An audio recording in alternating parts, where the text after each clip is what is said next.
მართლა დაგისვით გაგახაროთ გადაძლევთ ლოცავთ და გილოცავთ ყველა დღესასწაულს ერთად ყველას და ამ ოჯახს განსაკუთრებით რომელიც ვაკურთხეთ როგორც ეკლესია გვასწავლის როგორც ქრისტე გვასწავლის და უფრო მეტად გავძლიერდეთ სარწმუნოებაში უნდა გავძლიერდეთ იმედში ღვთის და სიყვარულში ანუ სამ საღვთისმოწყალო სათნოებაში რაც არის მთავარი ჩვენი მიზანი და ეს სათნოებების თაიგული რომელიც საოცრად გამოირჩევა და საოცრად ღვთივ გამოცხადებულ ძალას ატარებს, რაც არის სარწმუნოება, სასწორება, იმედი და სიყვარული, გამორჩეულად დამახასიათებელი უნდა იყოს ქრისტიანის. რომ ქრისტიანი უნდა იყოს ძლიერი სარწმუნოებაში, ყოველ შემთხვევაში უფრო უნდა გაძლიერდეს თუ არ არის ძლიერი და გაძლიერდეს, უნდა იყოს იმედით ახსავსე, იმიტომ რომ ოპტიმიზმით, იმედით ახსავსე ადამიანი არის მტკიცე, წაუქცეველი და თუ წაიქცევა, უფრო მადვილად ცოდვებისა და პრობლემებისა ყველა ვართ და თქმა უნდა არც ერთი არა ვართ ამის გარეშე უცოდველი და პრობლემური და უკრიზისო ვინ არის თქომით უმეტეს ჩვენს დროსა და სივრცეში მაგრამ როცა ეცემა იმედიანი ადამიანი ნაკურთხი სახლი იქნება ეს თუ თვითონ ადამიანი უნდა იყოს პირველ რიგში ნაკურთხი თვითონ ადამიანი ტაძარი ღვთისა იგი არის პირველ რიგში სული სამშვენიო სხეული მთელი ადამიანური შემადგენლობა ნაკურთხი უნდა იყოს ზიარებით აღსარებით საიდუმლოებში მონაწილეობით მაგრამ რა თქმა უნდა ის სივრცეც ნაკურთხი როცა არის ესეთი ადამიანი იმედით ახსავსეა და მხნეარი და თუ წაიქცა როცა აღმოჩნდა და პრობლემების გარეშე არც ერთი და არავინ არ არის უმალ სწრაფად დგება ეს მცირე ფაქტორი არ არის ძალიან ძლიერი ფაქტორი და მით უმეტეს დღეს ამ პოსტსაბჭოთა სივრცეში ძალიან გვეწევა ჩვენ უფალი უფრო წყალობს უფრო მრჩევლ მარს და სწრაფ შეწევნას გვივლენს რომ ჩვენ დაცემულები დასუსტებულები მოქცეული რა თქმა უნდა მორწმუნეც მაგრამ მაინც დასუსტებული მაინც ასე ვთქვათ ცოდვაში ჩავარდნილები უმალ წამოვდგეთ კვლავ აგვადგინოს და კვლავ ვადიდოთ უფალი და ესე დიდება აუვლინოთ მამას ზეს და სულიწმიდას ამიტომ ერთ-ერთი რიტუალი რომელიც ამას ეხება და ამაში გვაძლიერებს რა არის ეს არის სამის კურთხევაც სხვა რიტუალებთან ერთად და სხვა წესებთან ერთად ამინდა რომ ეს სახლის ეს თქვა დალოცვა მოულოცო და გავაგზავნოთ კიდევ ისეთ სრული იქნება შემდეგ და იმედი გქონდეს მეტად უფრო უფლისა ჩვენს როგორც უფალი მოვიდა და სესიდან მიწაზე ჩამოვიდა და აგვამაღლა ჩვენს უნდა ღვთისაგან გვეჭეროს თვალი რა თქმა უნდა ადამიანი თავის ჯვარს უნდა აცნობიერებდეს თავის სულიერი ესე ვთქვათ მისიას აცნობიერებდეს, რა თქმა უნდა იმასაც აცნობიერებდეს, რომ ამ მისიის მიღწევაში მას უამრავი ხელის შემცვლელი ფაქტორი იქნება. ეს არის ხილ ბრძოლები ხშირად ვამბობ ხოლმე, რომ ის რაც ადამიანს ღმერთთან მიყავს, კარგია, მაგრამ ის რაც ღმერთს აშორებს, ის ბრძოლაა და ის არის ვთქვათ ჩასაფრებული რაღაც დაბრკოლება, რომელიც გვაშორებს ღმერთს და გვიშლის ღმერთთან მიახლოებას.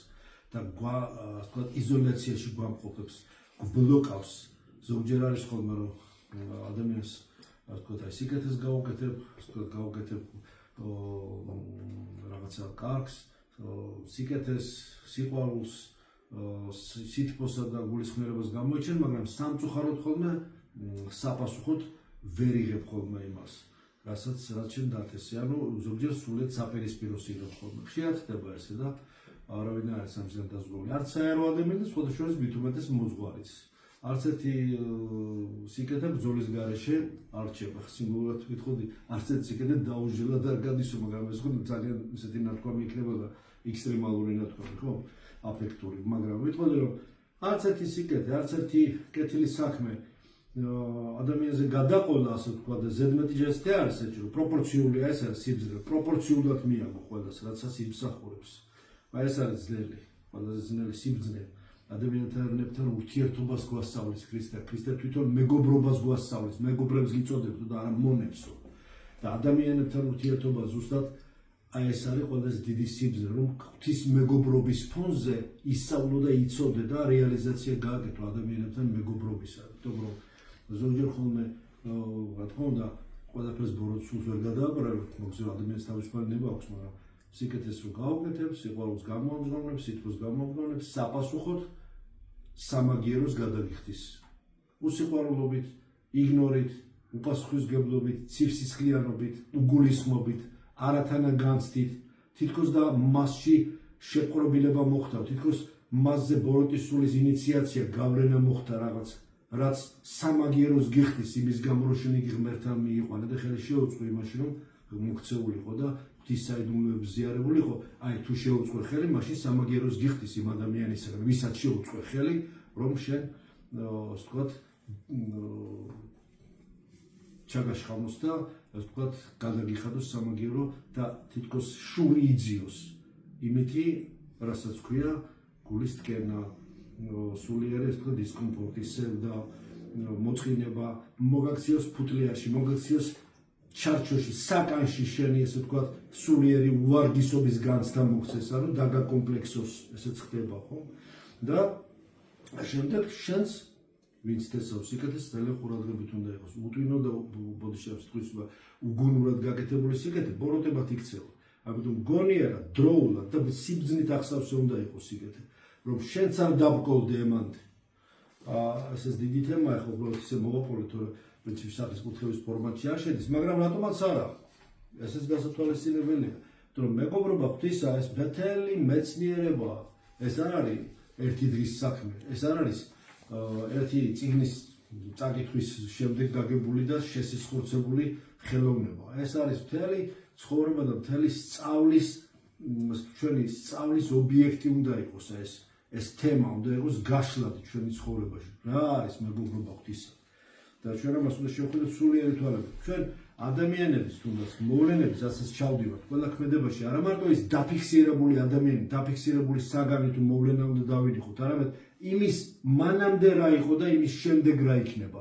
აი თუ ამ ჯაჭვს ჩავავლებთ, თუ ამ მიზეს შედეგობრივ კავშირს და ნაკადს ადამიანის თუ სხვა მოვლენის თუ საგნის თუ ასე შემდეგ ურთიერთობის თუ ასე შემდეგ მოვლენათა ჯაჭვში წინამდებარე და შემდგომ მოვლენებს პროგნოზირებას ან განჭვრეტას გავაკეთებთ, აი ეს არის დიდი სიბრძნე და მისი უწყვეტობა იქნება დაფიქსირებული ადამიანის განვითარებაში და იქნება არა მარტო ის ლოკალური კონკრეტული ურთიერთობის დღე, არამედ მანამდე რა იყო და იმის შემდეგ რა არის.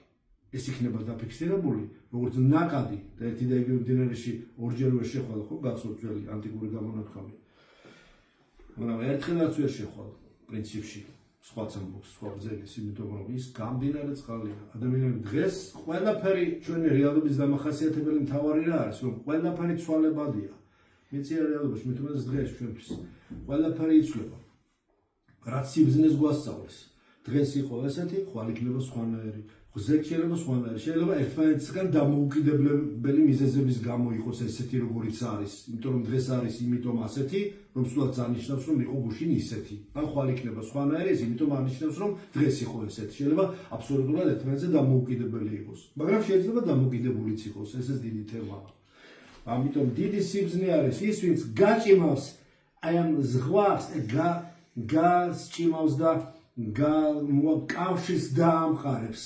ამ მოვლენათა ჯაჭვში, სადაც არა მხოლოდ ერთად ამოგლეჯილ ინტერვალს დაინახავს, არამედ მთელ პროცესს. აი ეს არის გონება გახსნილი და ცნობიერება გახსნილი და ბრძენი. ამას უნდა ზიარება, ამას უნდა გონების განწმენდა, ამას უნდა გულის განწმენდა, რომ ცივსისხლიანობისა, უგულისხმობისა, თვით დაკომპლექსებისა, თვით უვარგისობისა და ხელის ჩაქნევის მახეში ერთ-ერთი მახია ეს დემონური არ გაებას ადამიანი.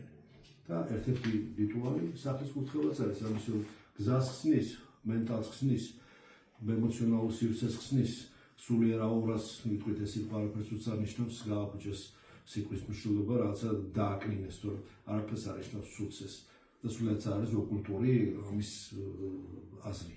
და ხსნის სულიერ ატმოსფეროს, ესე ვიტყოდი კარგი. დაუშვათ სახლის როგორც ემოციონალურ, ესე მენტალურს და ასევე ფიზიკურ სივრცესაც წმინდავს და აშკარა განცდას, განწმენდისა, დაწყნარებისა და დამშვიდებისა იძლევა. მოდით, მინდა რომ დავუსვო, მოწესრიგება მინდა უსვო ჩვენ სულიერ პროცესებში, ჩვენ სულში მიმდინარე პროცესებს, ემოციურ სამშვილდში მიმდინარე პროცესებს, მოწესრიგება, დამშვიდება, გამთლიანება, თავისთავად ეს არ მოხდება, ხოლმე მუშაობა უნდა კიდევ.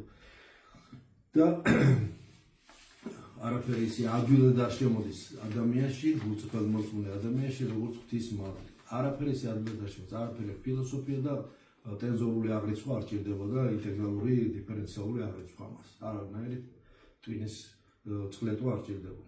შვენივრად გულგახსნილი ღვთისმადიდებელი გულახსნილ ადამიანში არაფერი ისე ადვილად არ შემოდის, როგორც და ყვალს ისე ადვილად ატოვებს, როგორც ღვთის მადლი. ურწმუნო ადამიანში და უმადურში, როგორც წყალზე არ დარჩება არანაირი კვალი და ჰაერში ფრინველი არტოვებს ყვალში, ხო?